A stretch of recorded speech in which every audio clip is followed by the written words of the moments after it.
Hey everyone, I'm Sarah, and I want to share a story that many of you might find all too familiar. It's about the kind of mother-in-law drama that, frankly, I never thought I'd be dealing with, but as it turns out, I'm not alone. So many people face the challenge of an overbearing mother-in-law, and my experience with Catherine, my mother-in-law, is no exception.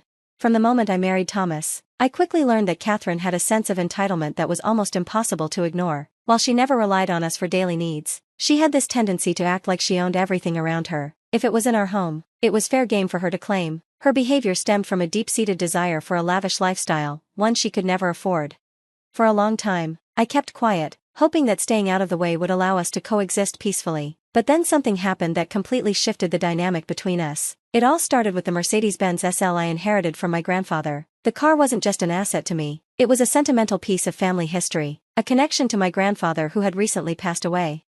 Knowing Catherine's materialistic tendencies, Thomas and I decided it would be best to keep the car a secret. We feared that, as usual, she would see it as just another asset to be sold off for cash. Sure enough, when Catherine found out about the car, during one of her extended stays with us, while her own house underwent repairs, her reaction was exactly what we expected. The moment she saw the Mercedes-Benz SL, she immediately demanded that we sell it and divide the proceeds, with her getting a share. She'd done a quick online search and saw that the car was valued at around $80,000, and that was all she could focus on. She couldn't understand why I'd want to keep such a valuable car when it could bring in so much money. Her attitude baffled me. First off, it was none of her business. Second, the idea that I owed her anything, especially when it came to my inheritance, was absurd. Catherine's expectations weren't just unrealistic, they were completely out of touch with what family heirlooms represent. This whole ordeal taught me a lot about setting boundaries and handling difficult family dynamics. Still unsure how to confront her, I decided to let the matter slide, hoping she'd eventually drop it. Unfortunately, I was wrong. At a quiet dinner one evening, Catherine brought it up again, bluntly asking if I'd reconsidered her suggestion to sell the car. My patience had already worn thin, and I firmly replied, "Catherine, I'm not selling my car, that's final." Undeterred, Catherine ramped up her argument. "Sarah, it's completely unreasonable for you to keep such an expensive car. You're not living like a millionaire, your Toyota is more than enough. Think about the family, sell the car, and we can all benefit." I didn't budge. "You don't get to decide what I do with my car, Catherine. It's mine, and it's staying in my garage. It's a piece of my grandfather's legacy, and I'm not selling it, no matter what." At that point, Catherine tried to rally Thomas to her side. "You need to talk some sense into your wife. It's ridiculous for her to keep such a valuable car when the money could help all of us." She was hoping Thomas would back her up, knowing that, in the past, he had struggled to set boundaries with her, but to my surprise, he stood firm. "Mom, it's her car, and it's her choice. It means a lot to her, and we have no right to pressure her into selling." Catherine wasn't pleased, and tried to keep pushing the issue, arguing that the money was just too tempting to ignore. "Think of the amount of money, Thomas," she protested. But Thomas responded calmly, "Even if it's a lot of money, it's Sarah's decision to make. We can't meddle in her personal matters. You're crossing a line here, Mom. We need to respect her choices." It was clear that Catherine's influence was waning, and while she didn't give up entirely, her attempts to convince us grew less frequent. But then, out of the blue, came the move I never saw coming. Catherine sold my Mercedes-Benz SL without my knowledge. One morning, as I was getting ready for work, I headed to the garage to grab my car, only to find it missing. At first, I thought I was imagining things, but no, there was an empty space where my car used to be. Panic set in. The garage hadn't been broken into, and Thomas was already at work. Could it have been stolen? I quickly called into work, knowing I couldn't concentrate until I figured out what had happened. This wasn't just a car to me, it was a family treasure, a link to my grandfather that I could never replace. In a state of near panic, I dialed Thomas, hoping against hope that there would be some logical explanation. "Thomas, did you take my Mercedes-Benz SL? It's gone," I said, my voice trembling with anxiety. "What? No, I took the Camaro. Are you sure it's not there?" Thomas replied, his voice thick with confusion. "It's gone, Thomas. It vanished while I was getting ready," I replied, my voice breaking with worry. "All right, Sarah, stay calm," Thomas said, his steady tone attempting to calm me. "Check the security footage first, and then call the police with whatever you find. I'm about to enter a meeting, but keep me posted." Following his advice, I rushed to pull up the security footage on my phone, praying for any clues. What I saw nearly made my blood boil. There, on the video, was Catherine, driving away in my Mercedes-Benz SL. After all the warnings, all the arguments, she had crossed a line I never imagined she would. Fury bubbled up inside me as I grabbed my phone and called Catherine, recording the conversation for evidence. "Catherine, where are you, and why did you take my car?" I demanded, barely keeping my anger in check. "Oh, calm down, Sarah. I just took it for a quick spin," she said casually, as if it was no big deal. That's unacceptable, you had no right to take it. I need my car back, now, I said, my voice firm despite the mounting rage. It was just sitting in your garage, she responded flippantly. Since you refused to sell it, I figured I might as well enjoy it. Stop calling me, I'll return it when I feel like it. I couldn't believe my ears. Not only had she taken my car without permission, but she spoke as if she was entitled to it. I had underestimated how far Catherine would go, and now I was facing the consequences.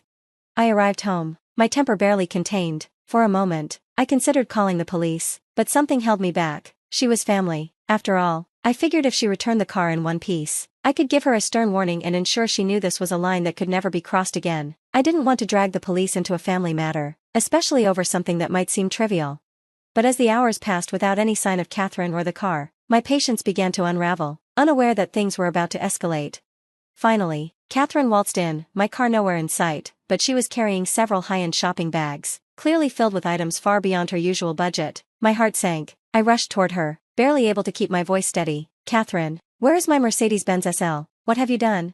She smirked, nonchalant. Oh, that old thing? Consider your $80,000 car gone.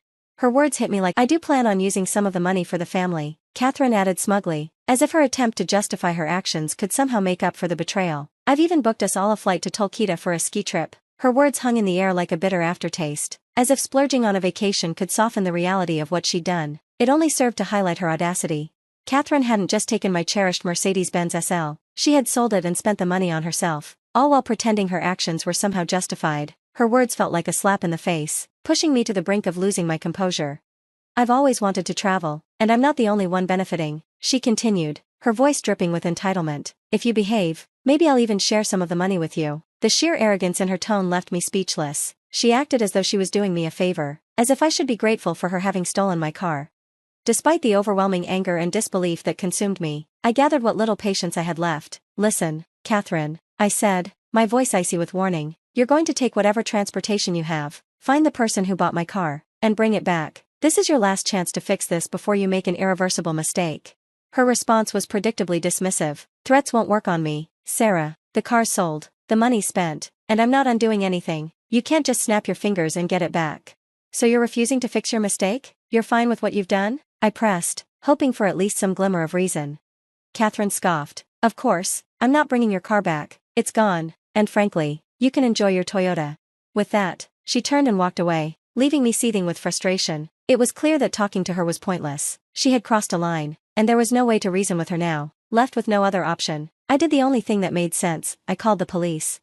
Within minutes, officers arrived at my door. I quickly gathered all the necessary paperwork, ownership records for the car and any legal documents that would back up my case. I led the officers inside, showing them the footage from our security cameras, where Catherine could be clearly seen taking the car without my permission.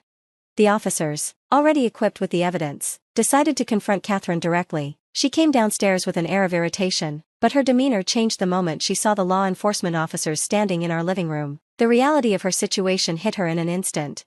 Good afternoon, officers. Is something wrong? She asked innocently, trying to play it cool. Is my daughter-in-law in some kind of trouble? One of the officers spoke plainly. Ma'am, your daughter-in-law is accusing you of illegally selling her car. Catherine's face contorted with faux surprise. Oh, that's impossible. The car's right there in the garage. She must be confused about something. The officer shook his head. We're not referring to the Toyota. We're talking about the Mercedes-Benz SL you sold earlier today. Catherine's confident facade began to crack. A Mercedes-Benz SL? There's been some kind of misunderstanding. We don't have such a car. We have documentation and video proof of your actions. Ma'am, the officer said, his tone stern. There's also an insurance claim involved. Lying won't help you. Caught in her web of lies, Catherine faltered. That car? Maybe I misunderstood. Yes, she owned it, and she told me to sell it, so I did. I couldn't hold back anymore. Catherine, why are you lying? I never gave you permission to touch that car, let alone sell it. She put on her best victim act. Sarah, how could you accuse me like this? Are you trying to set me up? Ignoring her, I played the recorded phone call for the officers, where Catherine explicitly admitted to taking the car without my consent, shattering her false narrative. The officers, unimpressed by her desperate lies, looked at her coldly. Do you have any more explanations to offer? One of the officers asked.